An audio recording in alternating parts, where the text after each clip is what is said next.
છો પાછા આપણે ફરી યુનિટ 2 માં સ્વાધ્યાય પોથીમાં ભણીએ છીએ.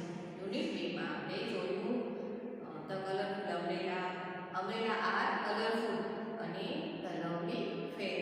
તો તમે જોયું તેમાં કેટલા બધા મેળામાં જાય છે, નદી કિનારે મેળો ભરાય છે, રામ અને બહેન બધા મેળામાં ફરવા જાય છે.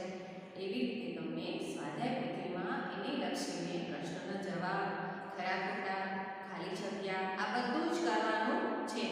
એમાં ધીસ તો ધીસ, ધેટ તો ધોસ, વોટ, પછી વેર એવા પણ પ્રશ્ન છે. આ બધું તમને સ્વાધ્યાય પોથીમાં વ્યવસ્થિત કરવાનું છે અને તમને વાંચવાના છે. 3 પેજ એવા છે કે તમને વાંચવાના છે. જો ધ્યાનથી કરશો તો યસ નો વાળા વાક્ય, હાઉ મેની વાળા તમે આગળ કરી લીધા છે, એ પણ તમને આવડી જશે.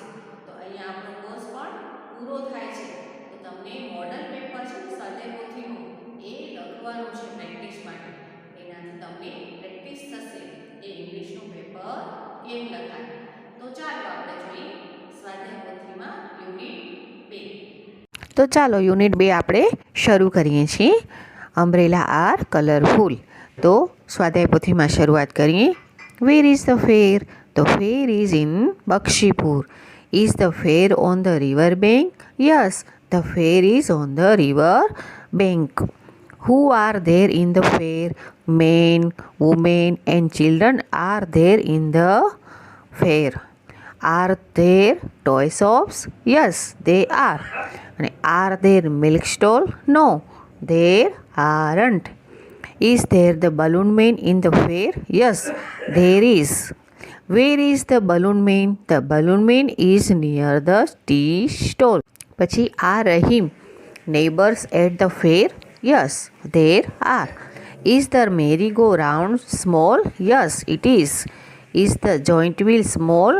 No, it isn't. Where is the joint wheel? It is near the merry-go-round. Where is the ice cream stall? It is under the tree. Is there a box in the juggler hand? Yes, there is. Is the box empty? Yes, it is. Where are the balls? The balls are near the juggler. Where are the bottle? The bottle are on the table. What is the girl? The girl is a rope walker.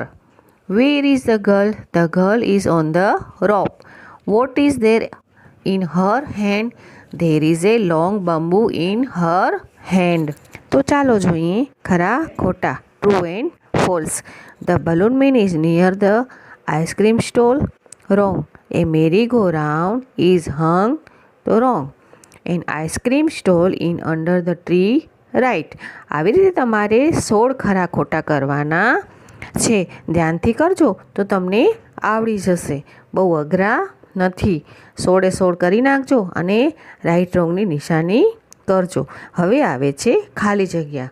તો પેલી ખાલી જગ્યા એકવચન છે કે બહુવચન, એના ઉપરથી ધેર ઇઝ ને ધેર આર નક્કી થશે. તો પેલી ખાલી જગ્યા જોઈએ. ખાલી જગ્યા ફેર ઇન ધ વિલેજ. તો there is. The fair is on the river bank. ખાલી જગ્યા and children are in the fair. તો man and women. The shop are small.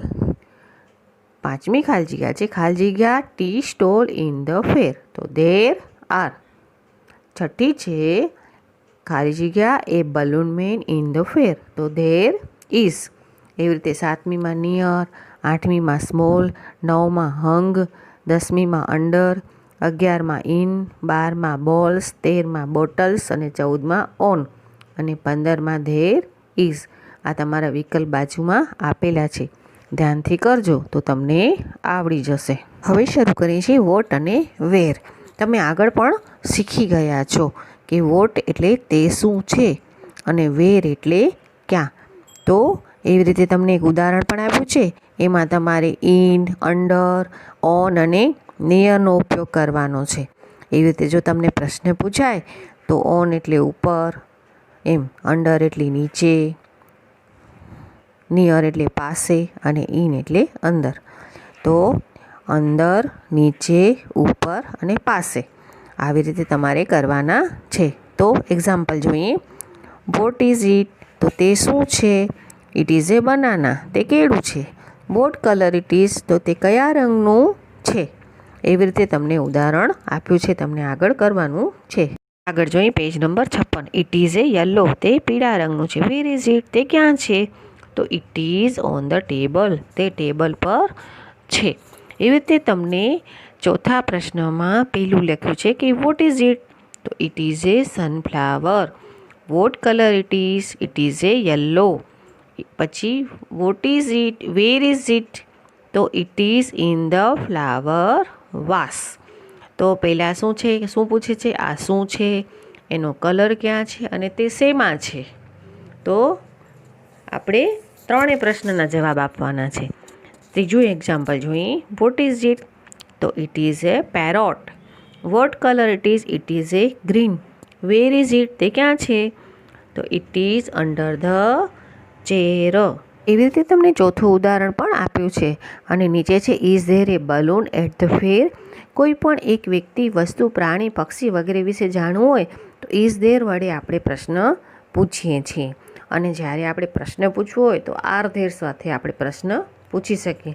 અને જ્યારે આપણે હા અને નાનો જવાબ આપવો હોય ત્યારે યસ અને નોમાં જવાબ આપી શકીએ છીએ. ગુજરાતીમાં હા ના બોલી અને ઇંગ્લિશમાં યસ અને નો. તો આપણે એક્ઝામ્પલ આપેલા છે તે તમે જોઈ લેજો. એના પ્રમાણમાં નીચે 5મા ચિત્રમાં જોઈ કે પ્રશ્ન વાંચો અને કૌંસમાં જવાબ આપો. તો એમાં યસ અને નોમાં તમારે જવાબ આપવાનો છે. યસ ધેર ઇઝ અને નો ધેર આરન્ટ. એમાં એકવચન અને બહુવચન પણ જોવા પડશે તમને. તો એવી રીતે ધ્યાનથી કરજો તો તમને આવડી જશે. હવે છે પ્રશ્નમાં ઉદાહરણ પેલું કે are there girl in the picture, તો યસ ધેર આર. પછી ત્રીજું જોઈએ. Are there children in the picture, no there aren't. છેલ્લું જોઈએ છઠ્ઠું.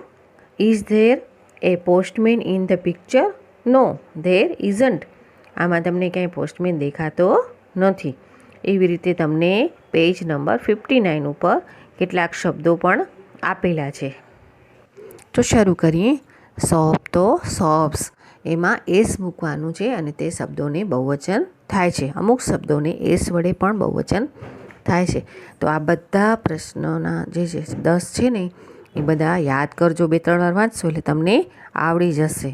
હવે છે જે શબ્દોને અંતે S, double S, ES, CH કે એક્સ આવે તો તે શબ્દોની અંતે ઈએસ મૂકવામાં આવે છે. આપણે કહીએ છીએ ને એ ઈ આઈ ઓ યુ એ આવે તો એ વ્યંજન છે એટલા માટે. તો બસ તો બસીસ, ક્લાસ તો ક્લાસીસ. એવી રીતે તમને નીચે આપ્યું છે એફ કે એફ આવે તો એફની જગ્યાએ VES મૂકવાનું આવે છે. જેમ તો લીવ તો લીવ્સ. એવી રીતે તમને બધા શબ્દો કરવાના છે. ધ્યાનથી કરજો, બધું વાંચી લેજો. પેજ નંબર 59 ખાલી વાંચવાનો જ છે, એમાં કાંઈ લખવા જેવું છે નહીં. હવે જોઈએ તમને આપેલા શબ્દોનું બહુવચન બનાવવાનું છે. હવે તમે પેજ નંબર 59 વાંચશો એટલે તમને ખબર પડી જશે. ના આવડે તો પેજ જોજો 59, એમાં જવાબ આપેલા છે. પણ નહીંતર પોતાની રીતે કરવાનો પ્રયત્ન કરજો. જેમ કે બોટલ તો બોટેલ્સ, ટેબલ તો ટેબલ્સ, બોય તો બોયઝ, કેપ તો કેપ્સ, બેન્ચ તો બેન્ચીસ, ક્લાસ તો ક્લાસીસ, મેંગો તો મેંગોઝ. એવી રીતે શબ્દ બધા જોઈ લેજો. કાઇટ તો કાઇટ્સ, મંકી તો મંકીઝ, બેગ તો બેગ્સ. અમુકમાં એસ ઉમેરવાના છે, અમુકમાં ઈએસ ને અમુકમાં VES. તો લીવ તો લીવ્સ આવશે, એ તમે ધ્યાન રાખજો. એવી રીતે તમને ધીસ, ધેટ, ધીઝ અને ધોઝના વાક્ય બનાવવાના છે. ધીસનું બહુવચન ધીઝ થશે અને ધેટનું બહુવચન ધોઝ. તો ધીસ ઇઝ એ બલૂન અને ધીઝ આર બલૂન્સ.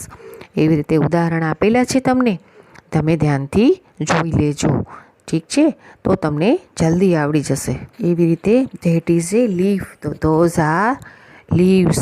એ રીતે ધ્યાનથી વાક્ય બનાવજો અને ઉદાહરણ જોતા જજો તો જલ્દી આવડી જશે.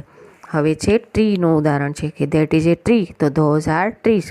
That is a dish, those are dish. તો બોક્સ છે, this is a box, these are boxes. That is a glass, those are glasses.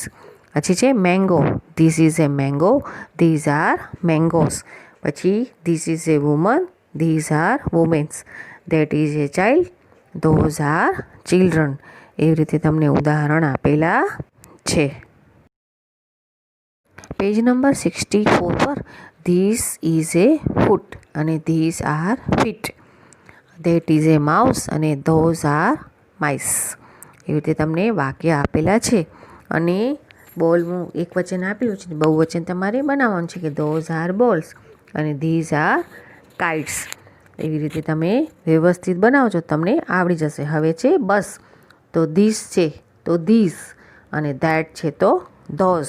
એવી રીતે તમારે વાક્ય બનાવવાના કે ધેટ ઇઝ એ પોટેટો તો ધોઝ આર પોટેટોસ.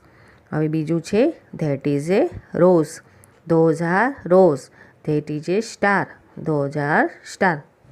આવી રીતે તમારે પેજ નંબર 53 થી 65 પૂરું કરવાનું છે. ધ્યાનથી કરજો, વ્યવસ્થિત કરજો. સ્વાધ્યાય પોથીમાં અક્ષર સારા કર.